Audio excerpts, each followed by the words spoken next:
civilizations thrived beneath the gaze of the sun, their beliefs and structures shaped by its warmth and guidance. But beyond the edges of these well-lit lands lay a realm that few dared to speak of, a place untouched by the sun, where the laws of light held no power. It was a land of eternal darkness, known only through the whispers of those who had stood at its threshold and never returned.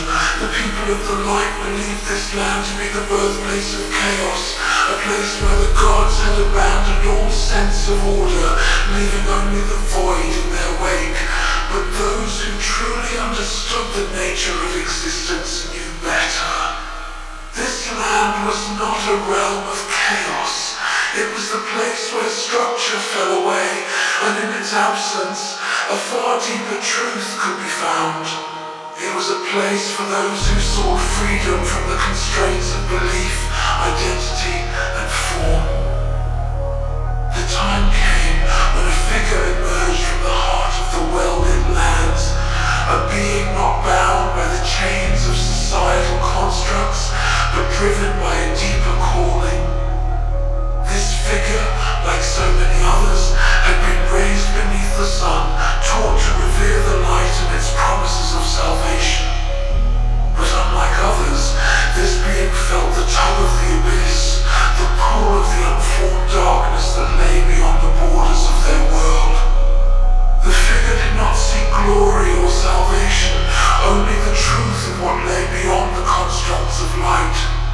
With the resolve to face the unknown, the figure began their journey toward the dark realm. The edge of the known. The journey to the land of eternal night was not marked by physical distance, but by a passage through the mind, a shedding of all that had been taught and believed. As the figure walked, they left behind the symbols of light that had once seemed so certain. The gods of the sun, the rigid structures of society, the belief systems that shaped identity, all of these fell away, leaving only a path of pure will and unstructured thought. As the figure reached the edge of the known world, the final traces of light began to fade. What lay before them was a vast abyss, an expanse of darkness that stretched out in all directions. There were no landmarks, no stars to guide the way, but the figure did not hesitate.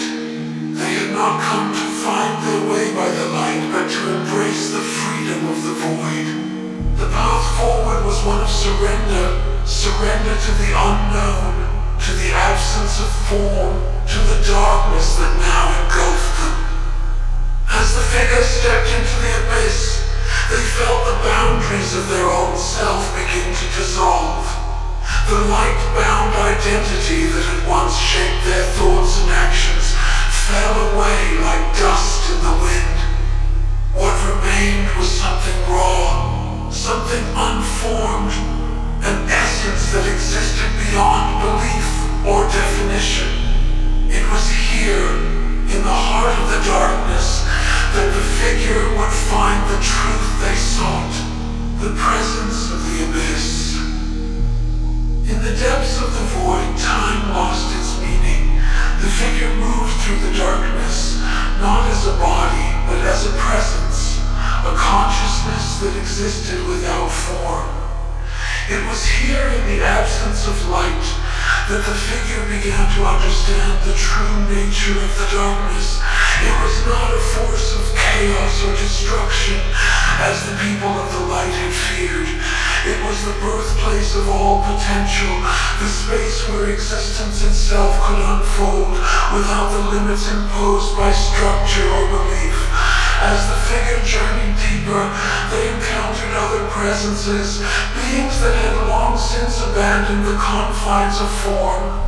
These were not gods or demons, but remnants of consciousness that had embraced the darkness and found power within it. They moved fluidly through the void, their thoughts and wills no longer bound by the constraints of light-bound reality. One of these presences approached the figure, its voice not spoken but felt, a deep resonance that echoed within the mind. "You have come to the edge of all things," it said. "What is it you seek?" The figure, now stripped of all pretense and illusion, answered with a clarity they had never known before. "I seek the truth of what lies beyond the constructs of light. I seek freedom from the chains of form and identity." The presence regarded the figure for a moment, then spoke again. "To know the darkness is to know the void, but the void offers no certainty, no safety, only the endless potential of what can be." Without hesitation, the figure stepped further into the abyss, understanding that they had not come to find safety or certainty. They had come to become the darkness itself. Becoming the darkness. As the figure moved deeper into the abyss, they began to feel the final remnants of their old self dissolve. The identity that had once been shaped by light and form now became nothing more than a memory, fading into the void. In its place, there was only pure will, unbound by any external force. The figure was no longer defined by belief or identity. They had become the embodiment of the darkness, a conduit through which the void itself could flow. The other presences recognized this transformation, for they too had undergone the same process. They welcomed the figure as one of their own, not as a follower or disciple, but as an equal, a being who had embraced the true nature of existence. Together, they moved through the darkness, exploring the uncharted realms of consciousness that existed beyond the reach of light. Here, in the depths of the void, the figure found a power far greater than anything the light-bound world could offer. It was the power of pure potential, the ability to exist without limits or constraints. The darkness was not a force to be wielded, but a state of being to be inhabited. To embrace the darkness was to become it, to live as a conduit of the void. The return to the world of light. Though the figure had become one with the darkness, they knew that their journey was not yet complete. There was still the matter of the world of light, the place they had once called home. The figure did not return to this world to spread chaos or destruction.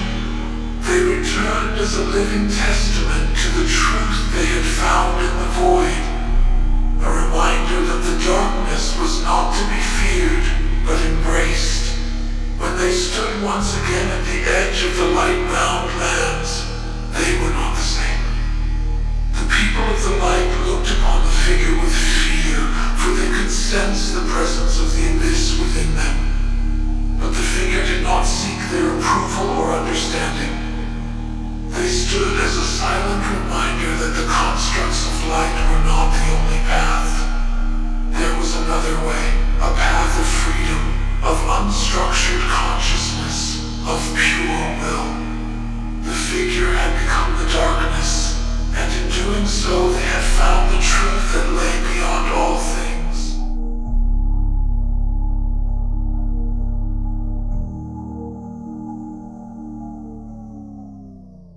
Embrace the darkness, embrace the darkness, embrace the darkness, embrace the darkness, embrace the darkness, embrace the darkness, embrace the darkness, embrace the darkness, embrace the darkness, embrace the darkness, embrace the darkness.